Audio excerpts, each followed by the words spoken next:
wonder if he's met his end. Everything seems to run away from me. Just another game of hide and seek. No one ever comes finding me. Welcome to the KYP podcast. My name is Zanny. I'm here with my co-host KYP James. Kevin G.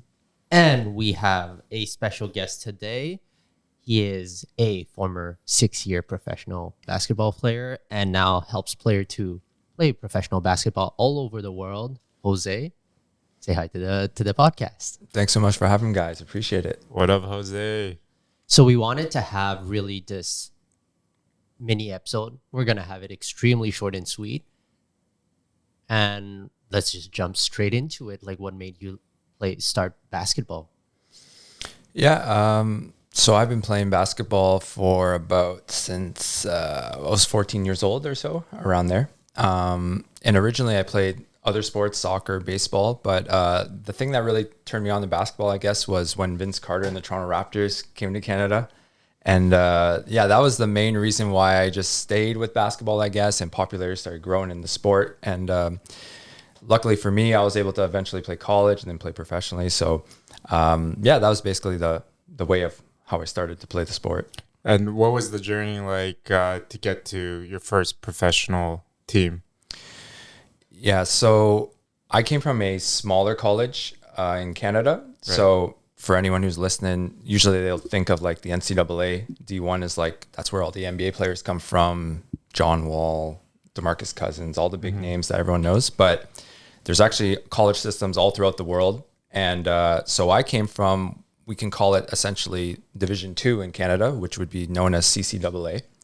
And so from there, I played at this small CCAA school called Quest University. It's in Squamish, British Columbia, and had a really good career there.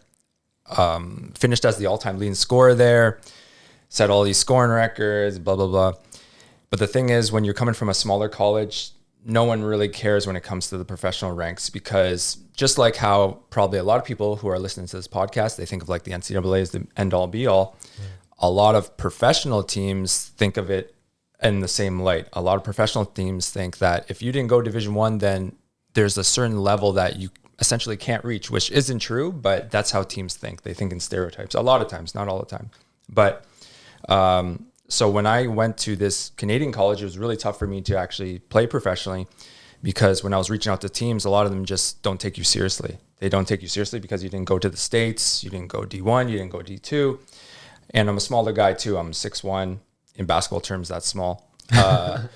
So, people just didn't take me seriously. So the way that I essentially got my first start was, my dad is Salvadorian.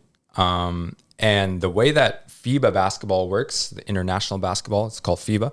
The way it works is that in every league, they'll have a certain amount of spots that are reserved for imports or foreigners. So those are players who aren't from the country in which you're playing in.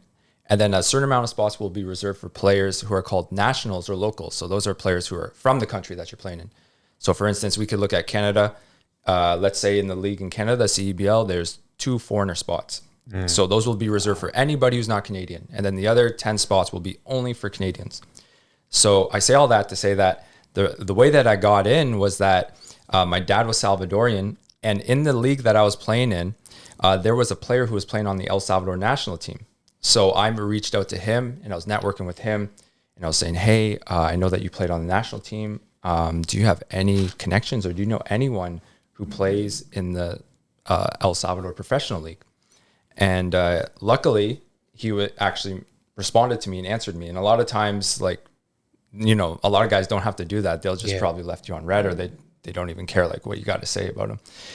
This was like a rival player too. And I was, really gracious to this day that he did that for me, because that was essentially the way I got my start. He put me in touch with the national team coach, who then put me in touch with the professional league coaches in El Salvador. And that was, long story short, that was the way that I actually got my start, was like going through this back channel of networking with people who I was actually formerly rivals against, and then they helped me out. So, it was pretty cool in the end. Yeah, and I know you have a channel now creating content to help other aspiring overseas pros kind of start or manage their career. I'm assuming networking and, things that you wouldn't associate with needing to do to play basketball, like networking, having your resume, knowing who to reach out to. How big of a part does that play in if you want to kind of pursue an overseas basketball career? Yeah, it's huge. It's like any avenue of life. Networking and who you know is going to play a huge role. I would say probably maybe one of the biggest pieces of the pie, honestly, is that, because there's so many good players, especially in basketball. Basketball is one of the most widely played sports in the world. So there's so many good players that it's really tough sometimes to differentiate yourself from the competition. Like, what makes you stand out from other players? Sometimes it'll be, granted, some players, they're going to be 7 foot tall. So it's going to be really easy to like them to stand out. Some players are going to go to, some players are going to go to a huge school. So it's going to be very easy. But for other players, a lot of times it is actually going through these back channels and networking and having a good reputation, holding your name in high regard, and actually being professional with fellow players and coaches, so that when an opportunity comes, they know that if they put your name on the line, you're not going to embarrass them. And you're actually going to show that, hey, I put my name on the line for this guy, and look, he's showing out for you now. Now he's doing good work for you. So, that's a huge thing in any profession. And I think to be honest, it applies just the same in basketball or in any sports. Right. Yeah.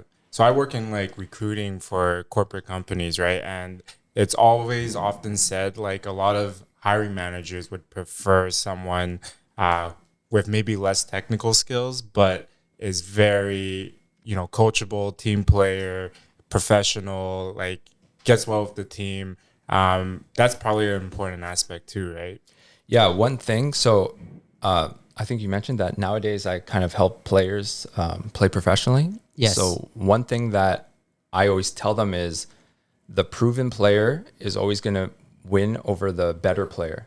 And the reason I say that is because if you're proven in the market and you're actually reliable and dependable and people know that they can trust you, and you may not be a 30-point scorer and 15 rebounds per game guy, but if you're a 17-point scorer and 8 rebounds per game guy, but you're a really good teammate, they know that you're on time, they know that you're a consummate professional, they know that you're good with your teammates, they know that you're good with your community, you're not going to get in trouble, then that's most of the time, I would say 90% of the time, is going to beat out a player who is actually better than you. Because at the end of the day, when there's player openings or jobs available in the world in overseas basketball and professional basketball, there's always going to be a player who's better than you. There's always going to be a player, like when I was playing in Germany and I played as a foreigner and as an import on my team, I can guarantee there was hundreds of thousands of players who were better than me. But because I had established myself with this reputation, this online presence, and I had no red flags on me, that helped me get a job. So, that's interesting that you say that, because I kind of like relay the same principles, I guess, to players who are also just in a different profession. And we're running out of time here, but one question I have for you is, when you were younger, deciding what you wanted to do, was it always basketball? Was it like basketball or bust? Or did you have other kind of careers you were interested in? No, I definitely had other careers. Originally, I wanted to be a lawyer. So that was like what I initially wanted to get into. And then I essentially branched out a bit more and I wanted to be a journalist. I was a sports journalist to begin my, corporate career or professional career. But eventually, like, basketball just kept on calling my name because I really loved it. And I could tell, like, for me, when I was growing up, I never really thought that it was a viable career. I was just kind of like everyone else, in the sense of, you thought, oh, if you don't make the NBA, then it's over. And I didn't know that there's 200 plus professional leagues, and let alone there's all these different tiers in all these different countries. So, there was a lot of different things, and it was like a twisting and winding path, definitely, to get to professional basketball. All right. Thank you, Jose. So I hope you guys enjoyed this mini episode. As always, where can we find you? You can find me on my website at josecolorado.com or on social media at ColoradoURB. Perfect. And stay tuned for the next episode coming in a few days. As always, my name is Danny. I'm here with my co-host, KYP James. KG. And remember, To KYP. Kill your pride, baby.